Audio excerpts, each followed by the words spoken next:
to BizChicks TV. We're here to help you take the hassle out of your hustle so you can build a profitable business that's fun to run. Here are your hosts. Hello, everyone. Welcome to BizChicks TV. I'm here with my friend and colleague, Miss Francine Gregory, real estate entrepreneur and tech diva, and with my co-host, Miss Harmony Rose Bradley. I'm Terralina, and we're the BizChicks. So welcome to Tech Life Weekly, where we find information about tech to help make your business life and your lifestyle better. We're here to help you take the hassle out of your hustle and run a profitable business that's fun to run. So we always like to get started with things that are happening or have happened in tech. Fran, what do you have for us today? So we're going to be doing some tech history and some tech making history. I think we might be having a conversation afterwards. We'll see. So here we go. Okay.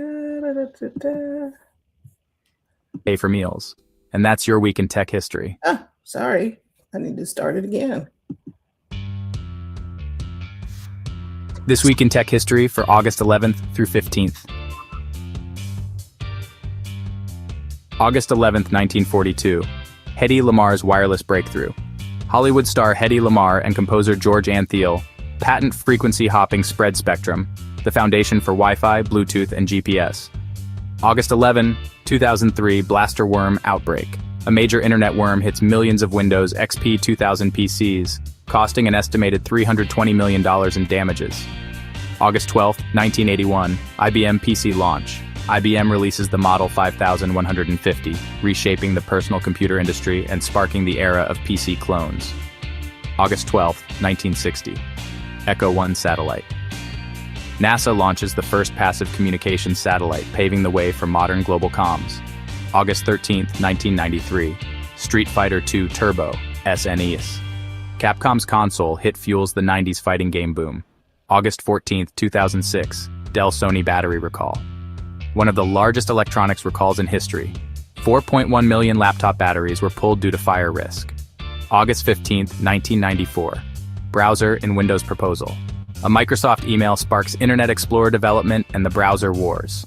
August 15, 1998, Apple iMac release. The iMac G3's bold design revitalizes Apple and influences tech aesthetics for years. Tech making history now, August 2025. The future of dining. AI in restaurants. McDonald's, Applebee's, and others are using AI to speed drive-thrus, personalize menus, track table turnover, and manage inventory. Robotics. Chipotle's Autocado preps avocados, Miso Robotics Flippy fries food, and Macker Shocker's robotic bartenders serve cocktails. 3D printed meals. Fine dining chefs and startups like Redefine Meat create custom shapes, plant-based steaks, and precision nutrition dishes layer by layer. Cashless, cardless payments, contactless NFC, mobile wallets, wearables, and biometric systems are replacing physical payment methods. Humanoid robot competitions. The World Humanoid Robot Games in China feature robot soccer, racing, and performance challenges, pushing AI robotics capabilities. Quantum Leap. The UN's International Year of Quantum Science and Technology spotlights breakthroughs like optical computing chips processing 100 light wavelengths for AI workloads. Smart glasses revolution, Ray-Ban Meta, and XReal One. Pro lead the shift toward AI-powered Arkansas smart glasses that could replace smartphones in the next decade. This week bridges tech's past and future. From Hedy Lamarr's World War II patent that powers your Wi-Fi today, to AI and robotics reshaping how we order, cook, and pay for meals. And that's your week in tech history. So the standout stories for me were Hedy Lamarr. Back in 1942, she was a gorgeous Hollywood star, but she was brilliant. And so she had a patent, and that patent shaped our Bluetooth, our Wi-Fi, and our GPS systems now. So, 1942 was World War II. And Yes. so she was doing some things besides acting on the screens. Doing some radio technology. Yes. She was doing some things. And so she wasn't just, a beautiful face. She had something going for her. The other the other things, I had Charles do a deeper dive on Mhm. a couple of the stories. One of the stories was on the future of dining. Oh, okay. So McDonald's, Applebee's, and some other people are uh, they were like Chipotle's has a, a robot AI chopping up the avocados because it made it more um, safe for the people working, cutting up, peeling the avocados and chopping them up and things of that nature. Let me see, because I did a deeper dive on that. I was like, hold on, talk to me more about that. And so there was also 3D printing for food. Mhm. And it's not, we see on Star Trek where we say, computer, make me a blah, blah, blah. Well, they're actually doing that type of stuff, not to that extent, but they are building plates and foods using edible paste, purees, doughs, gels through nozzles. And then the ingredients could include chocolate, cheese, dough, plant-based meat. And so some of the machines can print and cook in the same process. Oh, interesting. Very. And the chefs can create intricate shapes, textures, and designs that would be difficult by hand. And so in the fine dining world, you want all the looks and stuff. So now they use 3D printers. Wow. That makes sense, doesn't it? Yeah.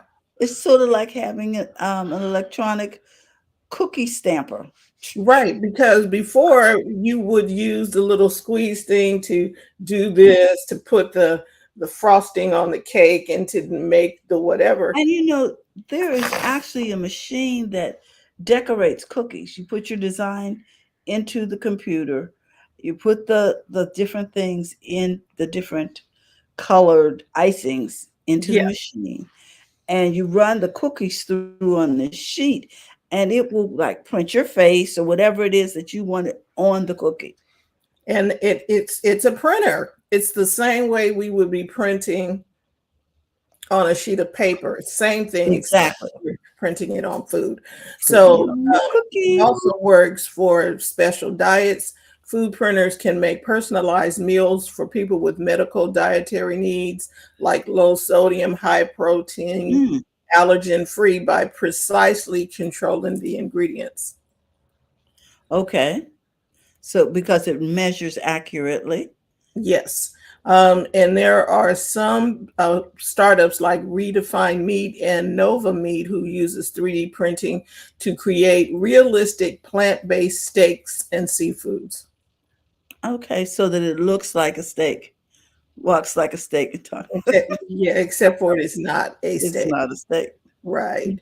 And then the other thing was in the where they were doing the cashless systems, they said 16%, only 16% of people are using cash. Say that again. Only 16% what? 16% of people are using cash. Chat GTP? No, cash. Like cash. With cash. I see that we have gotten so used to these different forms of payment. Right. It says electronic payment.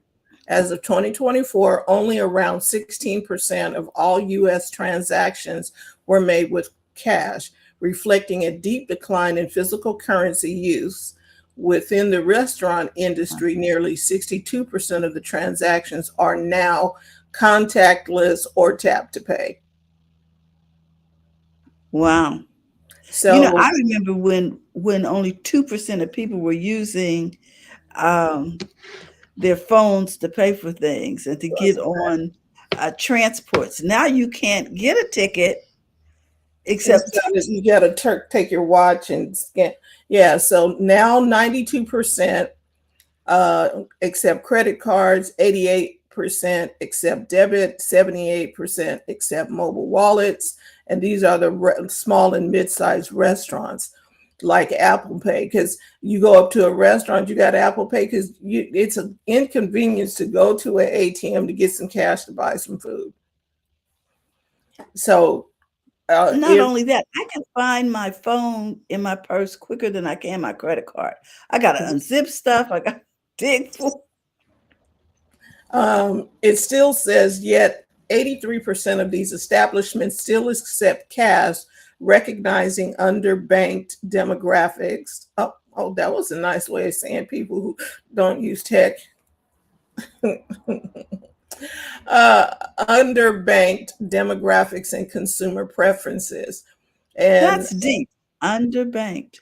I was like, oh, that's an interesting thing. And that was from the Restaurant Technology News. Many restaurants are deploying tablet-based systems that allow the servers to split the bill, add tips, and complete payments at the table instead of. We went to a local restaurant here, and they said it said that you had to pay everybody. It was going to be one ticket, even though there were individual people who wanted to pay their own bill. No, it all had to be on one bill.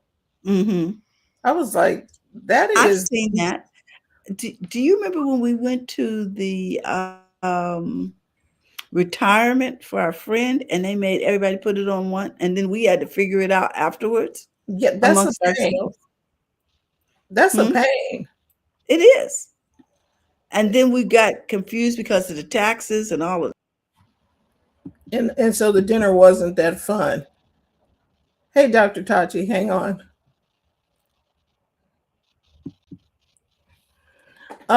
So yeah, the dinner wasn't that fun after all, because we were maneuvering and shifting stuff around. I was like, come on, you guys. So contactless dining trends. So the restaurants they wanted it to be more, they're looking to do more. And then the AI takeover in drive-thrus, they have not gotten this right. I don't care. They need to fix it. Presto IQ is creating AI systems that may completely replace human order taker within 3 years.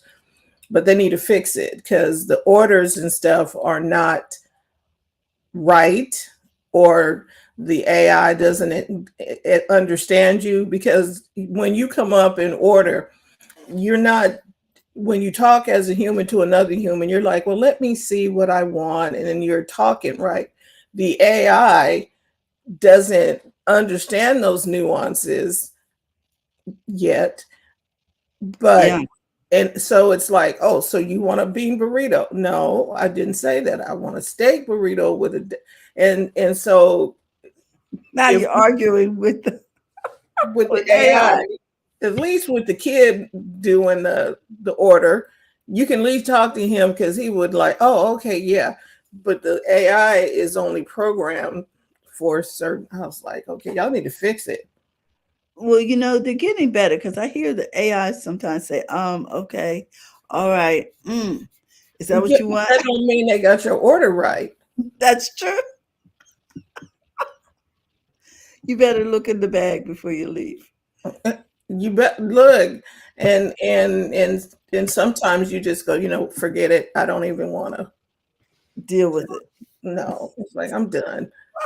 And so the Applebee's and IHOP are rolling out AI engines that analyze past purchases to deliver personalized menu suggestions and deals, using the AI to monitor the table cleaning with smart cameras. So Yum Brands, which owns Pizza Hut, Taco Bell, and KFC, launched Bite by Yum, an integrated AI stack for app ordering, digital loyalty menu, kitchen, and labor optimization now in 25,000 restaurants. Mm. Okay. Anyway, like I said, That part. tech is in your food. Tech is in your food. That's one way to put it. It Yeah, they is. are. And so that's your week in tech history. Dr. Thank- Tommy, I don't know if you were able to hear, but we have one piece of tech history that's right up your alley. Hedy Lamarr, which was a 1942, was a film star back in the day. In 1942, she patented, let me see what it was called. She patented a technology that we now laid the foundation for our Bluetooth, our Wi-Fi, and our GPS. Awesome. I know Hedy Lamarr, but I didn't know that. Yeah, she is extremely smart, like scientist level smart. I just knew that she was an actress, but you know. Wow. There you go. There you go. I wonder if they're still benefiting from that patent, her family. Hopefully. She's Did she kind of sign it like over to the studio. Mm. she's kind of like Mayim Bialik. Yes. From Blossom. Yeah. Yeah. Mhm. And we never know, you know, we got PhDs and not just PhDs, but I'm talking like high Neurosci- science. Yes. brain surgeons, and Yeah, nuclear literally. physicists. Yeah, and I was like, oh. So when Mayim Bialik got cast for what's the show? Blossom? Was she No, Blossom? the other show. The one where they're all brainiacs. Oh, Jeopardy? No, they're all brainiacs and they're like The Big Bang Theory. Big Bang Theory. Mhm. Oh, I see what you mean. Okay. They cast her well because she knew what she was talking about. I don't know about everybody else on the set, but she knew. Anyway, Everybody else was they were just good actors. Yes. There you go. and that is your week in tech history. Terry, you're up. You and Miss Harmony. Good morning, everyone. I thought we'd do something a little different. I have my super co-host here, Miss Harmony Rose Bradley, who had her first day at kindergarten yesterday. And I Wow. thought, has school really changed a lot? So maybe I want to talk to her about that. So, good morning, Harmony. Good morning. What happened? Now I can't see me. It's okay. Miss Francine is controlling the camera. She says, what happened? Okay. So tell us a little bit about what happened at kindergarten yesterday? Did you enjoy kindergarten? Mhm. And what did you do? Stop. Look at me. What did you do at kindergarten? We were like eating first, and then we went for a scavenger hunt. We went in a line, and then there was like a white line and a black line. Okay, stop like now. Let me ask you this. You went for a scavenger hunt. Mm-hmm. How did that work? So there was like signs, and then it sent this to the nurse, and then it said to the library. Oh, you went on a scavenger hunt to find the different things in the building. So there was a scavenger hunt to find the nurse's office Mm-hmm. and to find the library. Mm-hmm. Did you actually get to go in the library? What did you do there? Well, no, we didn't get to go, but she said next week we could like grab books so that we could keep them, and then we could like read stories, and then like we had to take them back, and then we can like get new ones. Okay, like when mommy takes you to the library. Mhm. Now, I have a question. When you were in the room, did the teacher give you a name tag? Okay, what's your teacher's names? Miss Jasmine and Mrs. T. Okay, Miss Jasmine and Mrs. T. Did you learn? Go ahead. What were you gonna say? I have 4 teachers. 4. Mm-hmm. Tell me why you have 4. What To did learn. did they do different things? Technically, they work together, do the same thing, but yeah, guess. Okay. Yesterday was a short day, but today was good. Today's going to be a longer day at school. They Okay. said. Did you get a backpack? I got 3 backpacks. Oh my goodness. What's in your backpack? Books for school, and then I got some pens and pencils. Okay. Pens and Some- pencils? And glue. Gotta have that glue. Mhm. And you know what you need for your pencils? What do you need? Eraser. Eraser. Did you get special erasers? No, I only got one. It's One. pink. It's pink. Okay. All right. So And then I got one on my pencil on the back of the pencil. so when you do your math, do you use your I know you have an iPad. Yeah. Are you allowed to bring your iPad to school? No. No iPads in school. Mm. I know, because your older brothers and sisters aren't allowed to bring their phones either. So no electronics in schools. Interesting. So Because it can interrupt you when the teacher's talking. oh, okay. That's a good reason. Now you said you learned something about responsibility the first day of school. What did they tell you about responsibility? Do you remember?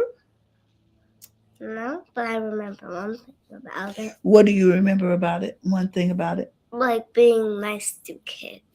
Being nice to other kids is a responsibility of you.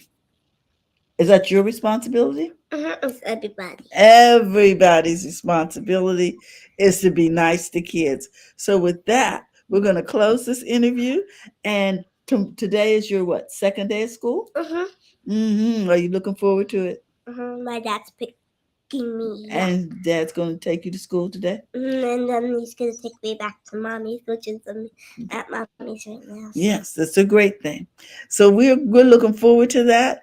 And we hope that you enjoyed this interview with Miss Harmony Rose Bradley about what's happening in this is the public school system that she attends. And she thinks it's great. Say bye-bye. Bye-bye. Thank you, everyone. Very nice. I just wanted to comment on a couple of things. 3 backpacks, that means we can change them with the outfits. Absolutely. Okay. The style happens early. And she was talking about her tennis shoes. She's got, matching tennis shoes. So Okay, Dr. Tyson, you got your hand raised? I have my hand raised. Well, I don't know. I see a hand next to. Oh no, that's never mind. That's I was like, is that a function that can happen here? But okay. no. There are reactions down there. there are reactions down there at the bottom, like Because here. that was- Oh, that's for you. You don't have that. okay, never mind. I was like, wait, because my mouse turned into a hand. Yes. Oh, okay. I was like, Now there is one other thing I wanted to share with you, and that was about the fact that AI is designing antibiotics for things like gonorrhea and other types of transmitted diseases. It says artificial intelligence has designed 2 new potential antibiotics that could kill drug-resistant diseases like gonorrhea. The drugs are designed atom by atom by the AI, and it has killed superbugs in the laboratory and in animal tests. So it says 2 compounds still need years of refinement and clinical trials before they could be prescribed. But MIT is behind it, and they say AI could start a second golden age of antibiotic discovery, because these different diseases evolve and they become resistant. So this could help with that resistance to the treatment of antibiotics. As they evolve, we are able to improve the evolution of antibiotics through AI. And so What do you think about that, ladies? The team is going one step further by using, it says, generative AI to design antibiotics in the first place for these sexually transmitted infections. And the study was published in the journal Cell, uh, and it integrated 36 million compounds, including those with either do not exist or have not yet been discovered. Okay. Scientists train the AI by giving it the chemical structure of known compounds alongside data on whether they slow the growth of different species of bacteria. That makes sense to me. The AI then learns how bacteria are affected by different molecular structures built on atoms such as carbon, oxygen, hydrogen, nitrogen, etc. So the two approaches were then tried to design new antibiotics with AI. And Okay. they say that the first identified a promising starting point by searching through a library, ready for this, of millions of chemical fragments, 8 to 19 atoms in size, and built from there. The second gave the AI free rein from the start. The design process also weeded out anything that looked too familiar with current antibiotics. So I'm just saying that scientists used AI to create antibiotics for this type of bacteria. And what do you think? Would you use a antibiotic created? I got stuff going on here. Created created by AI. I think this is really interesting, and I think this is really the way that it needs to go to when you talk about resistance. Hmm.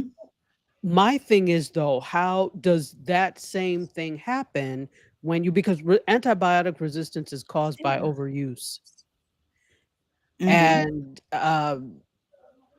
because we're all exposed to it, even in the water system, right? Because Hmm. people eliminate it and it ends up in the water system, which is how you are constantly exposed to it, and that's how it builds up resistance. So I'm wondering how that would work with this. Well, first of all, are they using AI to create a biological agent, or is the AI the biological agent? You understand what I'm trying to say? I think Yeah. so. Yeah. Because the people who are doing this now, if what you are doing now ain't working, but you're programming the AI to fix your work, I don't know. Okay, it says while AI promises to dramatically improve drug discovery and development, we still need to do the hard yards when it comes to testing, safety, and efficacy. Um, Okay. It doesn't seem like it's a complete panacea. It seems mm, like that there are promises for it. Like the thing is, it can make you think about things, chains, etc. That you would not have thought about before, maybe, or that are outside of your radar. But mhm. what I'm thinking, like when I heard this, I'm like, oh, are they going to create like mini robots that actually, what I've done? That's in my head, what I Oh, was thinking. well, As opposed to they've already created, you know, many doses that they can send through your system that will release as once they get inside, Mhm. agencies to carry things through your body. My concern is that because some of these discoveries are not so profound that they would create a large profit for anybody, will they even offer them to us? Okay, so we're back to the pharmaceutical industry and Mhm. who has the biggest dollar pool. And Yes. like for instance, when polio, the vaccine for polio came out, it didn't get to everybody who needed it. Exactly. So you still got a human element that's going to be mucking up everything. Because they say in the article, there's also an economic problem factoring into drug resistant infections. How do you make drugs that have no commercial value? If a new antibiotic is invented, then ideally you would use it as little as possible to preserve its efficacy and making it hard for everyone to turn a profit. And see, that's the point. Instead of trying to turn a profit, why don't we just, the thing to do is to use it to help people who no matter who need it. Who need it, but they're not going to do that. Just like the dude who they had the EpiPen, or was it the EpiPen or the diabetic drug or something? He hiked that thing up so high for people, and they weren't able to get the benefit of the drug because they couldn't afford it.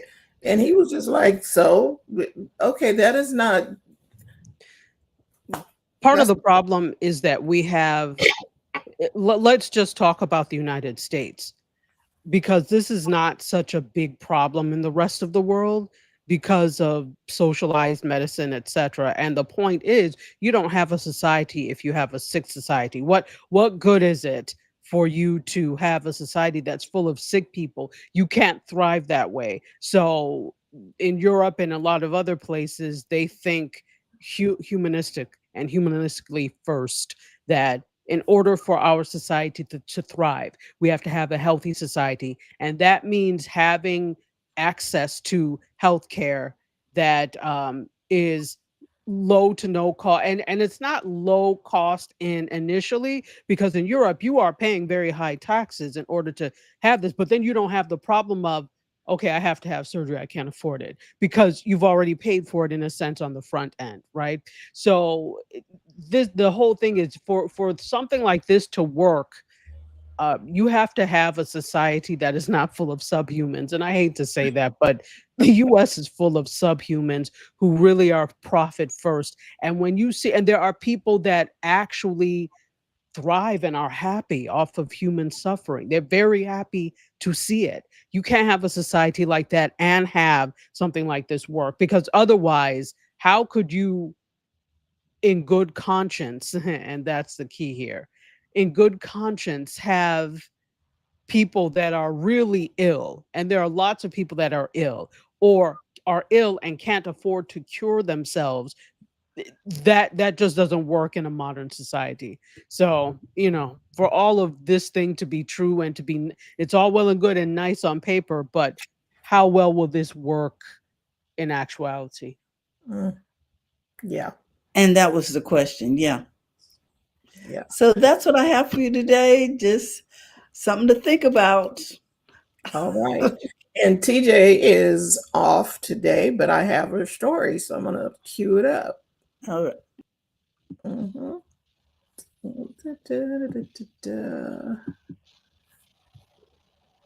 Oh, I'm like, what do I do now? Okay. Yep, new app. And I do believe I'm at the beginning. I am. Stand by. Here are the latest social media news and updates for the week ending August 15th, 2025.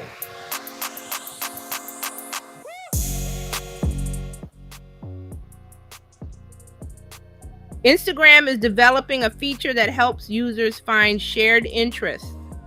Instagram is working on a feature called Pics that aims to help users find common interests. The Meta-owned social network has confirmed that Pics is an internal prototype and isn't being tested externally. How does the feature work? Users will select their favorite movies, books, TV shows, games, and music, or their pics. Instagram then finds overlaps with friends who chose the same things.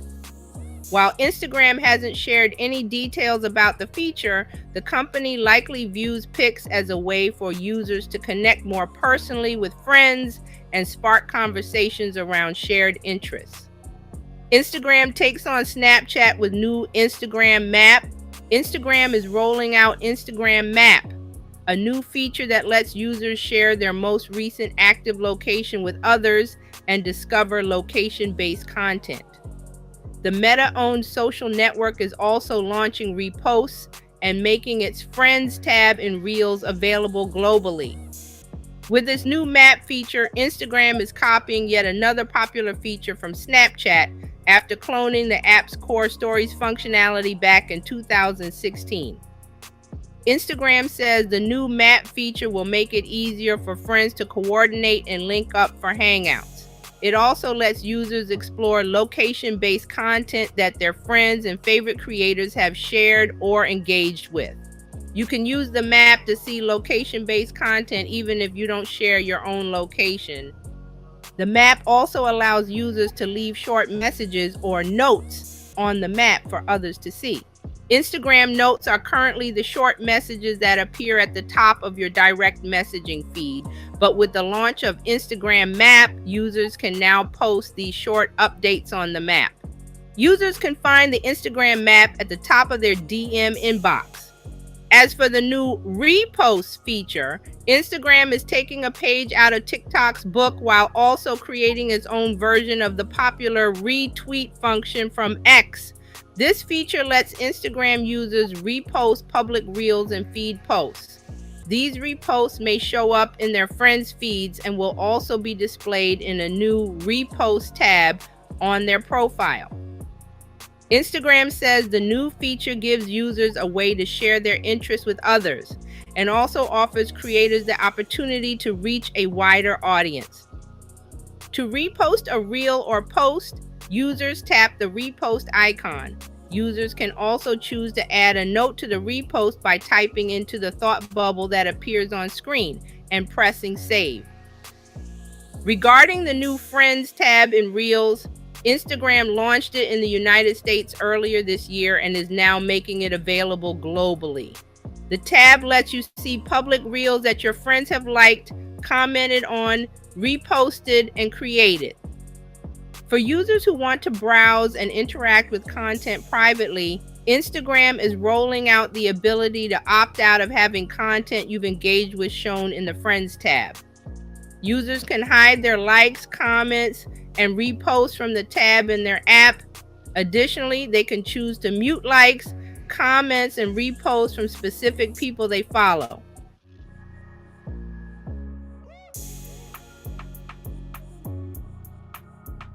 And that is your social media news and updates for this week.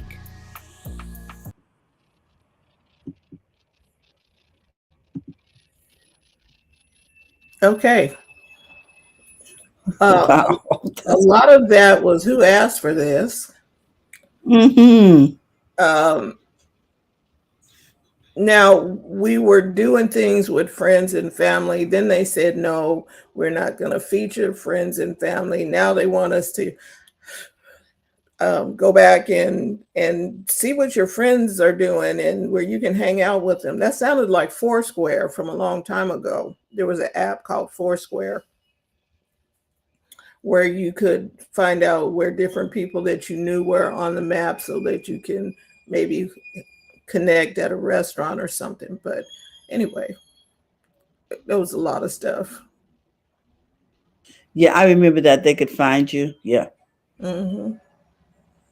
So right. Go ahead, Dr. Tachi, you good? So Meta was they're doing a lot of stuff. A lot of stuff is moving.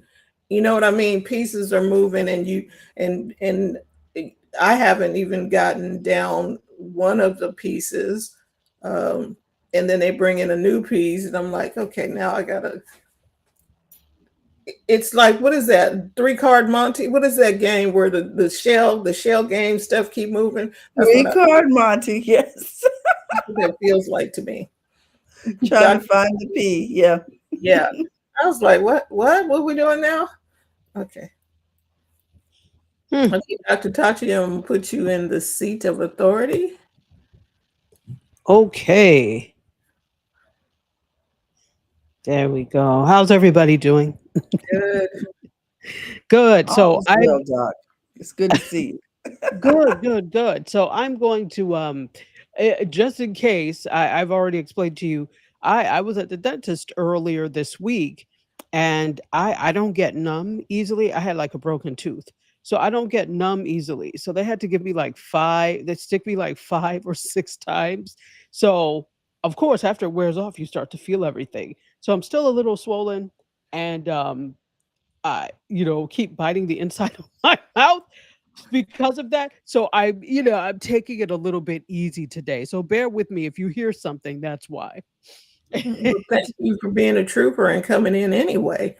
Oh, no, no problem, no problem. So let's get to some of the things that are the haps and the happenings over there. There's something interesting I wanted to bring up. For those of you that are familiar with the American Black Film Festival, they generally hold it down here in Miami in July. Well, they're doing a tour. It's a new national tour from the producers of the American Black Film Festival, and it's going to be at 4 cities around the country. In the fall, they're going to be in New York, Atlanta, Dallas, and Los Angeles. And the festival is really a celebration of culture and creativity. They're going to have award winning independent films, network previews, celebrity conversations, and something they're calling Bob Talks, which is Black owned brand. So it's a series that spotlights Black owned brands. Now is a good time for that type of thing. So they're going to get national support from founding sponsor Ally Financial. Ticket starts are going to be on sale starting September 12th. And New York, let me give you the dates. New York is going to be October 25th and 26th. Atlanta will be November 8th and 9th. Dallas will be November 15th and 16th. And Los Angeles will be the 13th and 14th of December. It looks to me like AMC might also be a sponsor because all of these are being held at AMC theaters. So interesting. For those Very. of you that are into film, I've gone to the American Black Film Festival several times. In fact, fun fact, the film that I co-produced in 2000, when was that? 2012 was an official pick for the American Black Film Festival community screenings. So I have a little bit of a history with ABFF, and then I've covered ABFF as a journalist and attended as an attendee. It's always a good time. So this should be really interesting to see. Congratulations, Dr. Touch. Oh, thank you. Absolutely. Yeah, thank you. That was a fun time. So off of ABFF. Oh, yay! Yay, indeed. Yay, indeed.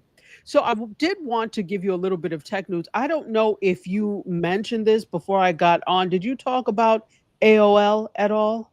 No. Well, that Yes, annoying they're finally giving up the screeching- ghost. Go ahead. Well, they'll never do that. But the annoying screeching sounds that you knew as dial-up are to be no more. They are ending dial-up service. Yeah, I'm sure you're saying they still had dial-up. Yes, they still had dial-up service, but they are ending dial-up service after 34 years of this. So at the end of September 30th, they're hanging up on dial-up. They're going to shut down the service. And here's the thing that I didn't know. People are like, does anybody still have dial-up? Well, according to the FCC, there are more than 265,000 Americans that still use dial-up, even though it is not the most affordable option.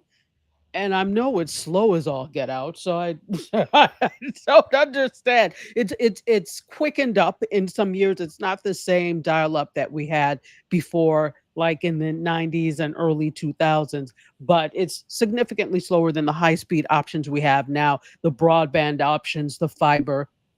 So yeah, rest well to dial-up. We won't miss you. One thing I do remember when I was like young, you had to not be on the phone because God forbid you got a call when you were on the internet, it would knock you off before they put measures in place where you could, you could control Both. that. Yeah.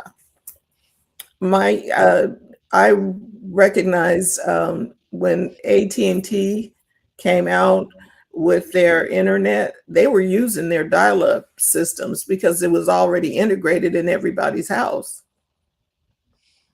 My God, today. Yeah, and I don't know if they're still riding on that or not, but I'm like, oh, yeah. But it goes to show when it comes to technology, we talk about how technology moves fast, but on the whole, technology only moves when people move. It only moves as quickly as the rates of adoption. And the things that generally prevent technology from being widely adopted is cost. So Yep. remember how expensive broadband used to be? Yes. It used to be very expensive, but there are fewer providers for internet, so they could basically set the prices for what they want. But eventually, you're going to need people to use your product. And if it's priced out of their range because you're trying to make a ridiculous profit, that's going to be a problem for you. So then you start to see all these specials and it comes down a little bit as things become a mass medium, the prices come down. So there you go. Now I wouldn't say affordable, but it's less expensive than it used to be at the inception. Yeah, and there are companies coming on making broadband available for all. I think Google was doing FiOS, Starlink was doing internet into places, remote locations where everybody could get it. And so I don't know if who are the other three, AT&T, Comcast, and somebody else. Spectrum. So everybody's got to kind of adjust because there are people coming. You have to adjust. You have to adjust. And it's not fair. Like somebody said here recently with the phone service about, are you still using, what was it? When you do a call, so there's long distance toll calls or something. It was like, why are you still using that? Exactly. that 1947 technology. But the thing is, the industry, as quickly as we think technology moves, in addition to price, it's also people don't like change. Mm-mm. And that's why there are still people who are on what's the TV? Cable. Oh. I'm like, why? Okay. And it's a lot of, when it comes to cable, there are a lot of, for example, think of your grandmother, right? Think of your parents that still have cable because it's too much for them to learn a new system. Mm-hmm. Try to, you know how many times there's so many people I've talked to, and we talk about, listen, that it is so much cheaper to have something like Roku or whatever. And then it's like, look, you could watch stuff for free. You don't even really need to pay because all these places all the networks have free news on there. You don't even have to do. But to learn a new remote is a problem. It is the remote. It is not even the TV. It is the remote. Okay, what button do I push? Yes. Where's and don't have two, because I have Apple TV. And so I got to turn the TV on with one and then use the Apple TV to change the channels.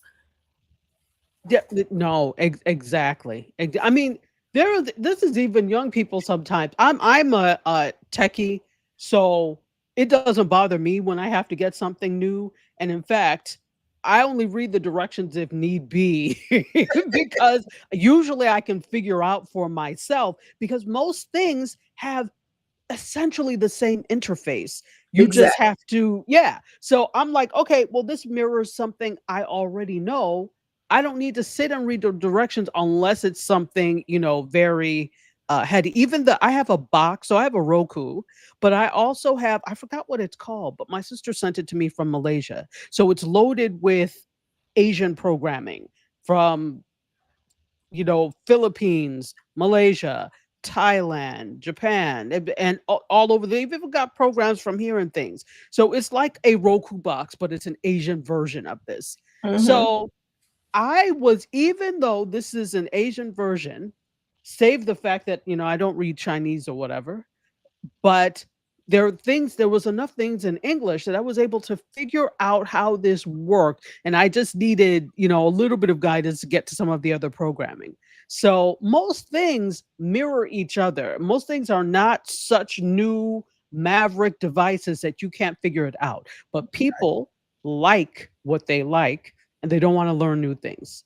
So Yep. there's that end too. Yes. Absolutely. Okay, so let's go on with some more things. We talked about AOL. This is very interesting, and I'm sure for Terry, because her granddaughter uses Roblox. This is interesting. This will be interesting. So, lawsuit. The Attorney General of Louisiana has filed a lawsuit against Roblox. They're accusing them of failing to implement basic safety controls and make sure that the site is, and making the site against being the perfect place for pedophiles, right? So the lawsuit, and in fact, there is I don't know if you heard about this, but there is a creator, and I can't remember his name, but Roblox basically did a cease and desist because he and another creator, and there's some other creators as well, but they created basically like fake profiles, and they weren't trying to bait anyone, but they were trying to out people who were looking to groom young people that were on Roblox and exploit young people that were on Roblox. So when they would interact, when these possible groomers were interacting with them, they would report them to Roblox. And of course, they're vocal about doing this, and Roblox doesn't quite like that. So basically, they're like, and it came from because this individual ran into somebody who on Roblox when he was younger that was trying to groom him. And so the mother was not happy. So now this individual is going after people on Roblox that are there for ill means. Wow. And Roblox is not happy, I guess, with being outed in that way. Because the thing is, if you're taking things into your own hands, that means you as a platform are not doing enough to ensure that people are safe there, right? So there's that whole thing as well. You were going to say something? I'm sorry. No, I was just thinking Roblox should be saying thank you for pointing these people out. And then and what software or what were you using to identify? Not like, oh, cease and desist, don't say nothing to us. Go ahead, Well, Jay. you know what? I'm really glad about this because my granddaughter is on there, has been on there since she was 8, and she's turning 12. She's really built a whole Community of friends. community around Roblox. Yeah, because especially during the pandemic, she'd be able to play with her friends, and like you said, it was like paper dolls. They were building houses and changing outfits and doing things. But but the creepy people were coming in doing other things, and these gentlemen were pointing it out to Roblox, but Roblox was getting mad at them for pointing it out. I was like, why? What is wrong with you? Exactly. To the contrary, you need a community effort to ensure that the space is safe for everyone. You would want for people to, if you see something, say something. Okay, I was just gonna say that it's plastered on the bus. It's plastered in different places. If you see something, say something. Not Roblox is saying, if you see it, don't tell us about it. Really?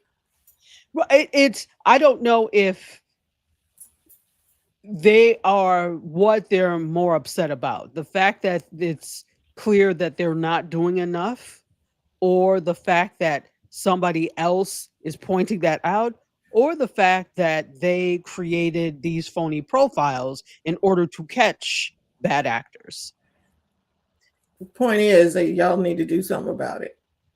And Correct. because they came down on Instagram, who else? YouTube, other places where they had to do something to keep, do things to protect children. So what you're not immune for that, especially because your platform is all about kids. Absolutely. So we'll see what happens with that. I probably, as the story develops, I'll have more information for you all. But yeah, that's what's happening over there on on the Roblox, as they said. So back to the Attorney General of Louisiana. So it was filed yesterday by Attorney General Liz Muriel, and she's alleging that Roblox, quote, has and continues to facilitate the distribution of child sex abuse material and the sexual exploitation of Louisiana's children. And they're also accusing the platform of purposely not rolling out basic safety controls that would protect children from predators and failing to notify parents of risks. Now, this kind of goes along with what this other creator is saying and doing, right? So it's interesting that I'm seeing both of these things happen at the same time. So, and what I did not realize is that Roblox has been around for a while. They launched in 2006. And yeah, I didn't realize that. And they have 82 million daily active users. The lawsuit is alleging that 20% of these users are not even alleging, they're noting that 20% of these users are under the age of 8. Another 20 are between the ages of 9 and 12. So you're talking about a very vulnerable population of users there. So 40% are under the age of 13. And Yes. the other 60% are adults? I don't know if they're adults. Or over, say. let's just say over 13. So Yeah, they're over the age of 13. Now I don't Why know are how they many. on Roblox at 13? because Roblox came out in 2006, where people were on Roblox before the kids probably started coming in, right? This is just Well, they were kids. before they might have been kids at 2006. But the point is, YouTube has something that separates people. There's a whole yard. You go over here and you go over here. And the other platforms are not letting people come in. If you're under 13, you can't come over here. But Roblox is letting everybody just be in the same space. Right. And that's how they got those little antics going on in the background. Remember when they had people with whips and in outfits that were inappropriate and doing things that were inappropriate on in Roblox? In some of these houses, and they had to go through and clean it up because people could create their own little avatars, and it got pretty interesting in some of these rooms. But the children do have the ability to create who they play with, to tighten their circle so that you want to play with these group of people. But they're leaving it up to the kids. Really? No, the people. Well, no, I'm not saying I'm just saying the app should be doing more and not just, okay, kids, make sure you bring your circle closer. Okay, come on. Yeah. Interesting. So we'll see what happens with all of this. This is developing. I wouldn't be surprised if we hear other states' attorneys general actually do something like something similar. So just stand by for more. Okay, let's do this. There's a lot happening in media. There's so much happening in media. Let's talk a little bit about who's buying what.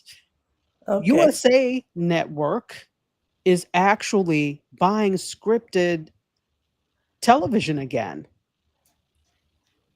So if you notice, there's an overwhelming abundance of programming on cable and television that is reality, right? And Mm. here's the thing, scripted is expensive to produce.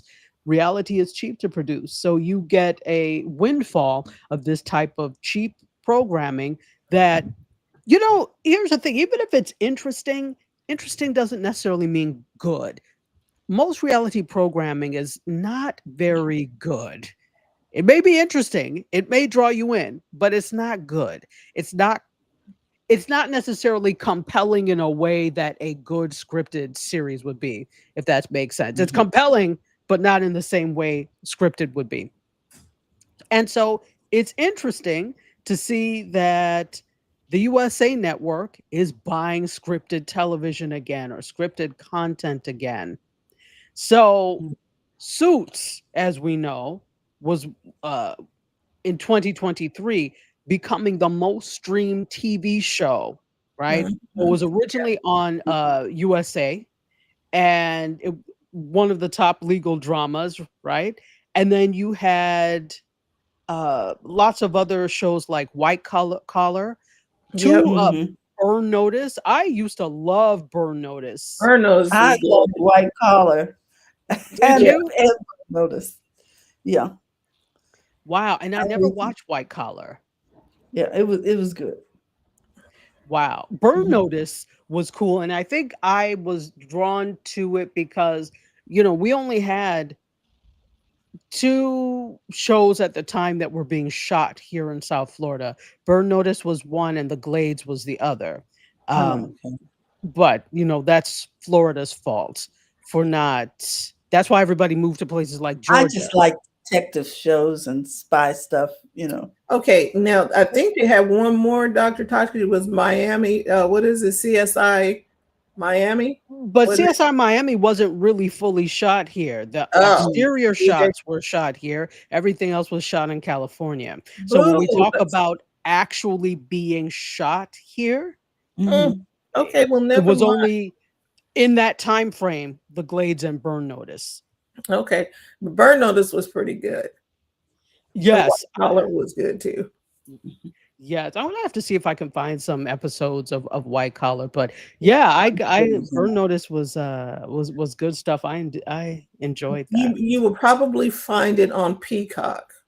Mhm.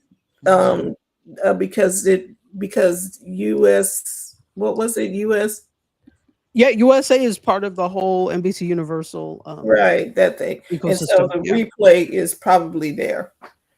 Or if Okay. not, it might be on Pluto. Who knows? Pluto has everything. Yeah. They may. So I will check that out. I will check that out. So back to the thing. Oh, Royal Pains was another one that I I remember that. loved Royal Pains because I was fascinated with the concept of concierge medicine. It So was I good. Yes. Yeah, so I really like that. So in any case, so now it's been actually 5 years since USA last produced like an original series. Mhm. And so now they're looking at some other things. So they have this Friday, actually today, The Rainmaker debuts. I don't know what that's about exactly, but it's a legal drama. So, okay, Mm. it's a legal drama. It's based on John Gresham's 1995 novel and then subsequent 1997 film, which starred Matt Damon. It was picked up a year ago. And yeah, so there's that. And they've also NBCU has announced a spinoff of all its shrinking linear cable assets except for Bravo. Last year they announced this. So it's interesting that they're making this move since they're spinning off a lot of their channels. So You they know, you know, go ahead. you know what, Dr. Tashi? I think that they're trying to find a way to bring people back to the basic stations because I actually signed up for I think Paramount because I wanted to see Matlock. They had the new series for Matlock, and I watched the, they give you the first one free, just like any other crack dealer. And so then but if you want to see the rest, you gotta, pay. Of course, and by that So time you're hooked, maybe. exactly. So she and Elsbeth were on there. And so I, signed up long enough to see that series. But they've got to find a way to bring people back to make them pay. So having, you can have just one good program on there and people will pay you to see it. So I'm on this because they were giving away 99 cents or $2.99 for 4 months or something. I said, oh, let me get Voyager. Let me watch all my Voyager series. Let me just get, binge and get the stuff that I like watching. And Paramount just happens to have Elsbeth and like you said, Matlock and some other ones. And they were there, and okay, $2.99 for 4 months. Let's get them all in, because they're all there ready to stream, except for the new Star Trek. They keep putting one up. They're dripping it. I was like, come on, you guys. You see what I mean? During the season, they drip it, so you have to pay. Yes. I think the operative thing here is, let's ask this as a question rather than me making a bold statement as I usually do. Is this a sustainable model? They're hoping so.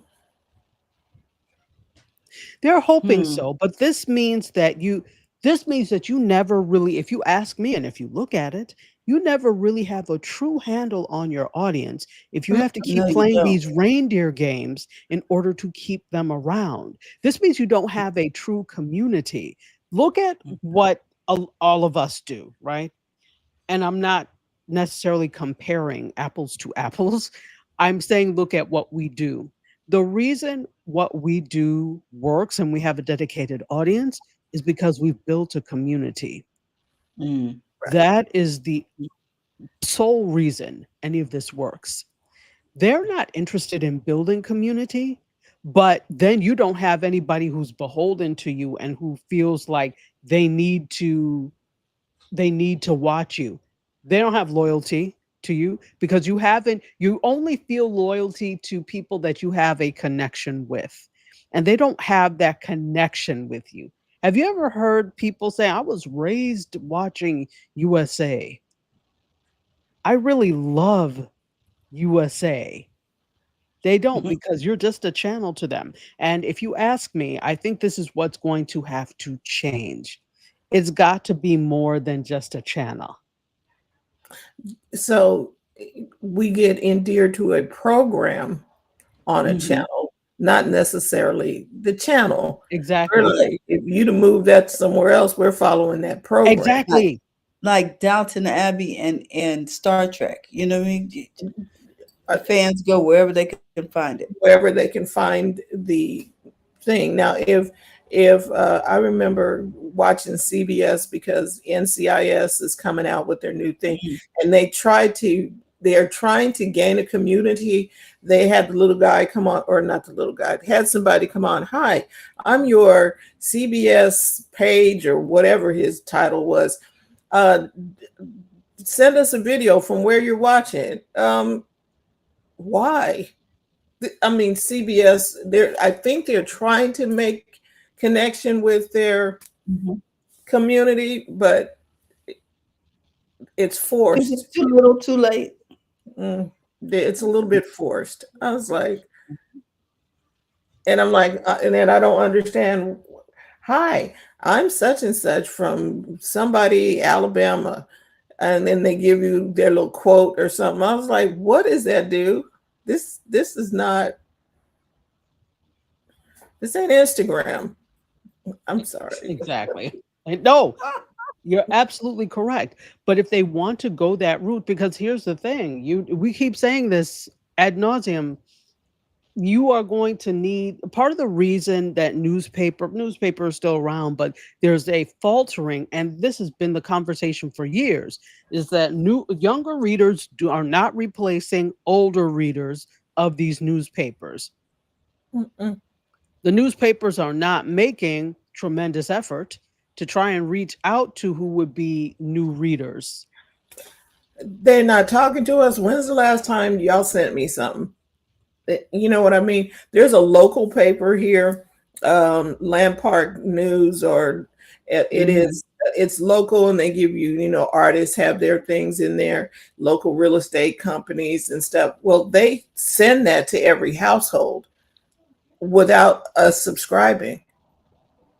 It comes and you, oh, the garden, this is what's happening in the people's gardens around the thing. That is a community newspaper. And it comes, you know, they just, you know, what is it called? The mailing, where you first class mail or whatever. Mm. You know what I'm saying? They send it to Bulk mail. Mm-hmm. it would be like getting, it would be like getting junk mail, but it's not junk. It's actually a nicely done Yeah. publication. And they took it on, and they got advertisers in there. They got all the real estate companies. They've got different people who have advertised in the paper, and it's just small enough. So there's one in each community. There's one for Land Park and Pocket. There's one for East Sacramento, in different spots in the city, and they all feature something that's happening in your community. Right. Hyper local is very much what people like. So lean into that. And I know news has done that, newspaper rather, has tried to do that. But the thing I could think about that would be more like them trying to form community is, think about kid sections in newspapers, Mhm. how they have calls for, hey, you have a drawing you'd like to submit it here, you know, where there's that type of thing. They have a kids club, right, or something like that. Back in the day, I mean, you can't do that now, but back in the day, I remember they used to have like pen pal type stuff, like in the back of magazines, and you could write to people. And there's no way you could do that now, but but I remember when I was I was like, oh, this is cool. And we used to write to, you know, people we didn't know and stuff like that. People are just crazy now, so there's no way. And But no, we can't do that, but you can't do that. But you know, that was a way of forming community. This is the, you know, you read for the great, so like magazines, especially, that was my thing. You read for the great stories and things, but then there was also an interactive part of it that you kept coming back for that. Relate that to cable and television. You're really going to have the community newspaper mindset. Even though you are a major outlet, you're going to have to do that, because people are invested in things that include them. Right now, you're just giving them content you think they want. You didn't ask anybody. You whether it goes or doesn't go is a toss up. If it goes, you're happy. If not, whatever, you'll try again. But in all of this, you've never asked the audience anything. You've never included them in the conversation. So you're like talking to people rather than with them.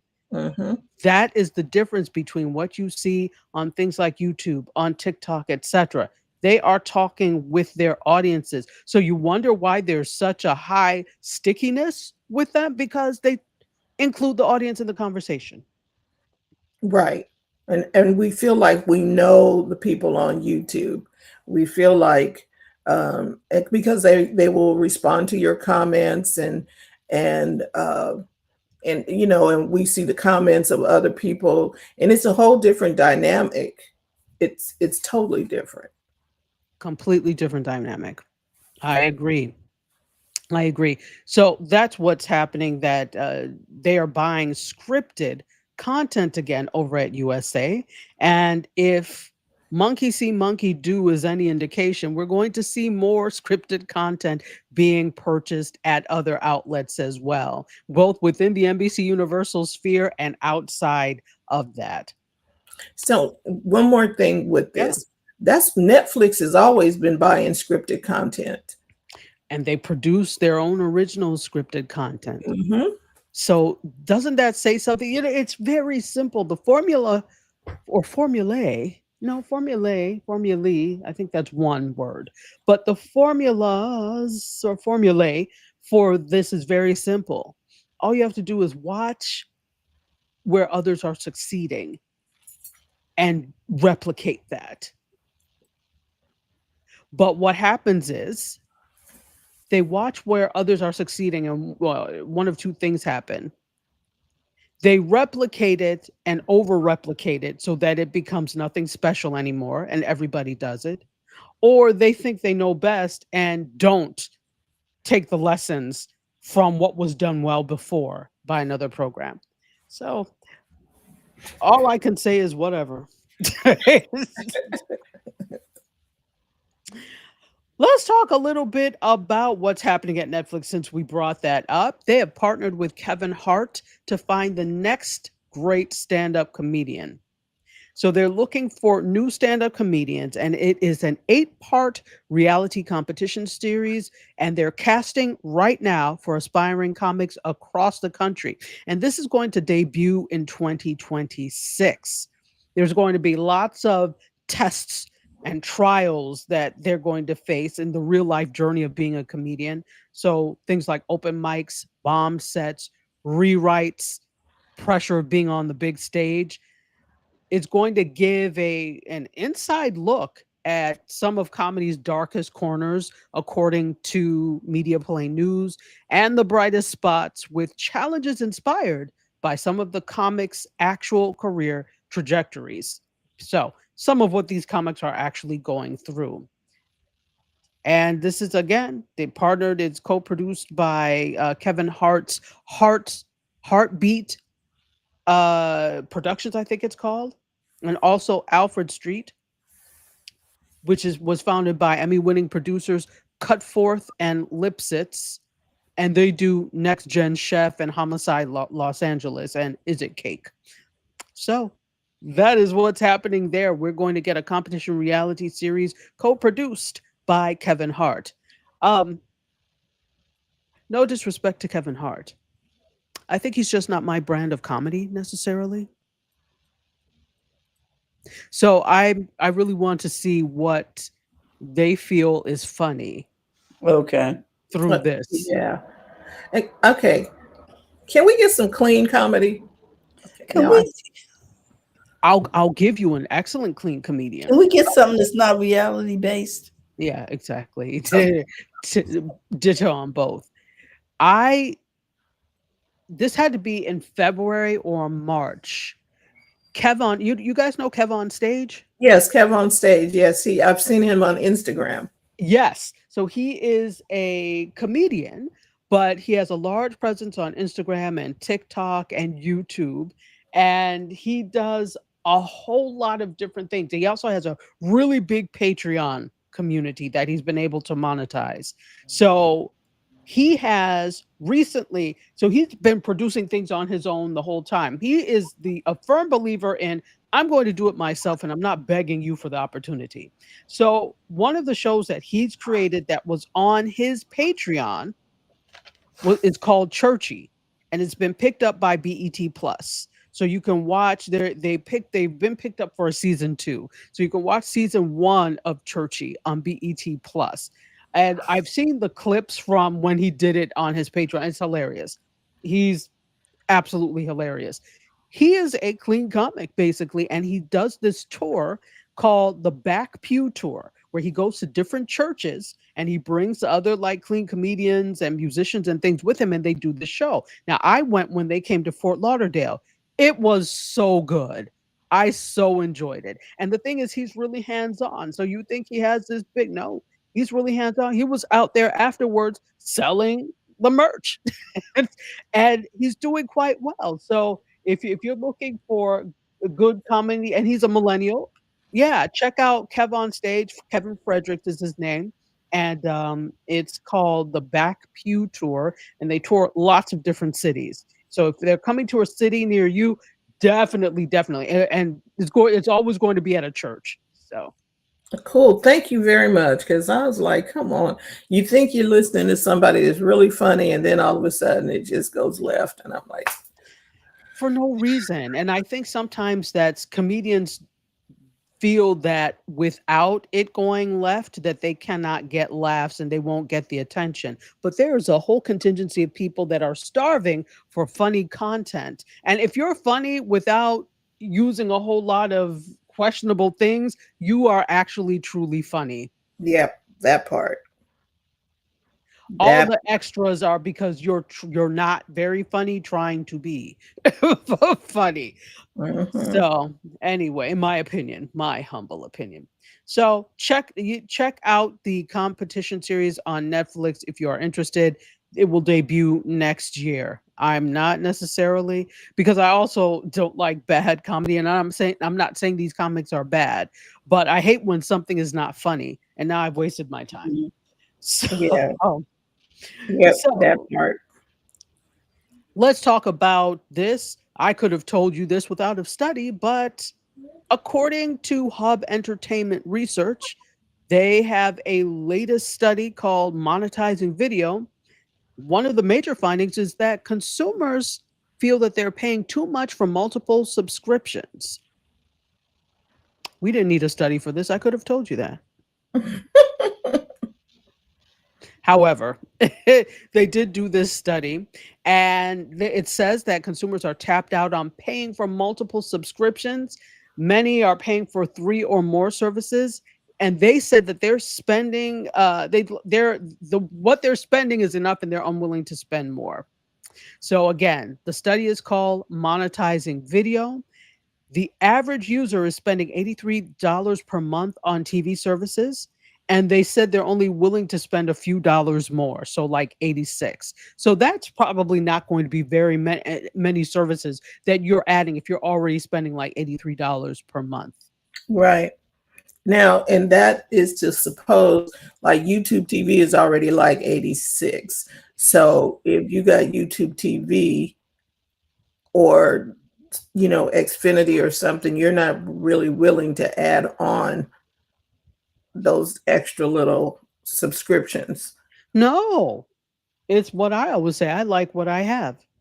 So there are what these streaming companies are trying to do though is bundle, and that ends up being a little bit of a win for the consumer, and it clearly reduces churn. So for those of you that are not familiar with churn, again, that's a concept of people signing up for services and then very soon, and we're during a special, and then very soon after the special ends and they got what they want, then they cancel. And But people do that because if you would just give us something that would keep us there, we wouldn't do the churn. Put it at a price, we wouldn't have to get out. Exactly. That's the thing. You have to, nothing is promised to you in this day and age. If you think about the age of big network television, which was like the CBS, NBC, ABC, Fox age before, really prior to the age of cable, you either watch what was on TV or you go to bed. You watch nothing, right? Right. Those were your choices. And because they had a captive audience, yeah, you basically watch what was there because it was TV. But now there are so many choices that are even away from television that you don't have to watch that. So it follows that you need to keep viewers by having interesting, engaging content, and you have to try. It doesn't happen by osmosis. Some of the shows, sometimes we talk about some of these older shows. Oh, shows were so much better back then. Well, not necessarily. There were some good shows, but then there were some shows that are like, huh? But because there was nothing else on, you watched it. That's not the signal of a good show. It's a signal of there's nothing else on. So now it's evened out a little bit because of the fact that there are more choices. So I don't have to watch your crappy television show. Okay? I don't have to. So now you truly see the value of content because there is so much other content. And if it's just not good, people just won't watch because there's no incentive to keep. I want to keep the television on, so I have to watch this show that's on because there's nothing else on. Because how many people back then said, well, turn off the TV? We'll keep it on, even if it's a terrible show. Now I could just change to something else. Yeah. So more things about this is low price which includes free was obviously a top attraction for TV services, but users will pay for the right combination of content, like in bundles and features from a TV service, according to this study. So they asked respondents to rank what they view the most when choosing a TV service. They had 16 attributes. I'm going to read you a few. So low price still matters by far the most in terms of the value of a TV service. And that makes sense because look at the growth of free services like Tubi and the Roku channel, etc. And this made me think of you when you were talking about dropping the shows like breadcrumbs week by week. Having access to full seasons and being able to binge watch have grown in importance, and Netflix has made these attributes big stakes, right? So that was a big thing for the respondents as well.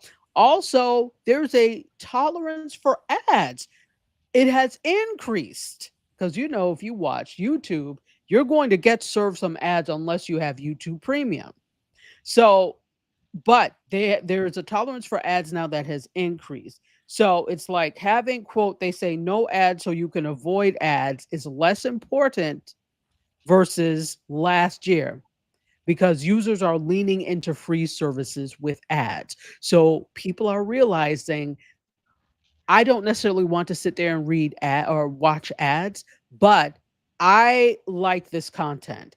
And so I don't want to pay for this content because I'm already at my $83. I'm not paying for a damn thing else. So I will watch ads. And after a while, you build up a tolerance for, like, I just watch the timer on YouTube for when I can skip. That's it, because I'm not paying for YouTube Premium. And I know there are probably a lot of people like me. You're at the threshold of what you will pay for, and YouTube Premium is not in your budget for what you want to pay for. So you stay there and you will put up with the ads, but after a while, it rolls off your back. You don't even notice the ads. Well, you notice them, but it's not as bad, and you're willing to put up with them. So those are some of the things that came out of this study. And again, more on this study is from Hub Entertainment Research if you want to read the entire thing. Okay, so my final story is Meghan Markle is coming back to Netflix with Love, Meghan. Yes, for season 2. And I think we talked about this before. Did you watch any of the first season? No, I don't think I was the genre for it. The audience for it. It's, if I'm not mistaken, it seems like it's, kind of not Martha Stewart. Well, maybe Martha Stewart, but for a younger crowd with different things, right? You know what I mean? Yeah. But and I'm sure it's pretty good. I don't watch the Cooking Network. I don't watch the other things. So I'm not the one that would be the audience for it. So crafting and cooking are not your things. Okay. No. Okay. Definitely. So that would have to be your thing for you to watch this. But yeah, I think I've watched a few episodes and I think it's pretty good. Definitely. I'm sure it's good. I just haven't seen it. I used to watch Martha Stewart and some other stuff. Okay, this reminds me like Julia Childs and you know what I mean? The craft. Yes. Yeah. Absolutely. But the thing is, Meghan Markle brings a fresh take to that. Because even though, so you have your cooking stars, if you remember, like in the early 2000s, you had your Giada De Laurentiis, your Bobby Flays, your Rachel Ray's, right? That were the big stars on the Food Network and the Cooking Channel. They were, at the time younger and that type of thing, but they did cooking only. Then you didn't really have too many crafting only shows. You on except on PBS, you would have some of those. And Yeah. then of course Martha Stewart was the big one in terms of that. But there's something different that Megan reads differently. She's Mhm. a combination of a lot of different things, and she could be somebody and I think that is the Right. whole thing, to make her appeal to the masses rather than being a stuffy, unobtrusive royal. She is Megan, right? Right. Right. Right. Right. So now I'm gonna have to go look for it. Yeah, it's on Netflix. Take a look at it. And that's the other thing. I've been consuming most of my content on YouTube. So I'll Mm, go to Netflix every once and again to, oh, I'm going to watch a movie today. Oh yeah, I meant to catch up on this because I'll add her to my watch list. So when I go over there, I just haven't been over in Netflix in a while. exactly. It is the same way with me. I have to actually think, oh, let me look at Netflix and see if there's anything I want to watch. Whereas I know there's stuff I want to watch on YouTube.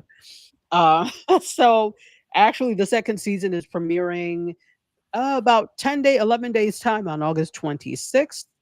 And it's a lifestyle series. So it's conversation, cooking, and creative pursuits. And the big thing that they're marketing this year or this season is the special guests, right? So they Okay. have a lot of guests that are going to be coming on. So you'll see appearances from Chrissy Teigen, uh, model, and also John Legend's wife, Tan France, Jay Shetty, Radi uh, Devlukia, and culinary heavyweights including Jose Andres, who I love, David Chang, who I like as well, Samin Nosrat, Christina Tosi, and Claire Smith. Now, I don't know all of the names, but if you're in the space of cooking and that type of thing, you'll know. So that's another way to draw people there because you've got these heavyweights that are coming as well. So, And so this is again community television. This is mhm,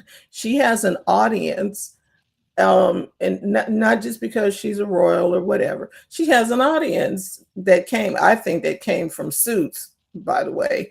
Um, yes. and and then we've been watching her life. She's kind of like what was that other princess? Oh my God, Oh, uh, blonde. yes, I know exactly who you're talking about. Why can't I remember? Grace Oh, Kelly? yes, she's Yes, a Grace Kelly type deal. And I was like, okay, exactly. but Exactly. she's just kind of cool. Grace Kelly, we never did get to interact with her again. But No, exactly. And it's a different time now because now we have all this technology which facilitates being able to interact and form community. So this is interesting. So they have a production company called Archwell Productions, which makes sense. The son's name is Archie, right? Is it Archibald or an Archie for short? So yeah, whatever. So yeah. So Archwell Productions, and they're producing the series. Also, they're doing a holiday special scheduled for December called "With Love, Megan: Holiday Celebration." mm, So in September, they're wrapping their original $100 million deal, but they have a new first look arrangement that will keep their projects on Netflix. And the show With Love, Megan is going to be the cornerstone of that slate. So good for them. yay. Yeah. And that's what I have for you for today. Well, thank you, Dr. Tachi. And we want to thank everybody who watched live and on the replay. We want to thank you for tuning in to Biz Chicks. You can become a part of the Biz Chicks community. Just text Biz to 33777, or you can simply go to bizchicks.net. However you find us, we want to say thank you for being here. Thank you for being a part of our community. We look forward to seeing you next Friday for more tech. social media and media. And then next week we got coffee talks, and then we got marketing talks, and we've got profits in daily. We've got happy, healthy habits. So we believe we got something for everybody, all to help you take the hassle out of your hustle. And so we're going to sign off now. Enjoy your weekend, and we're going to have Brittany, our AI agent, take it away. Bye, Thank everyone. Bye-bye. Thank you for tuning in today. We trust you've learned something to help you build a more profitable business and take the hassle out of your hustle. See you next time.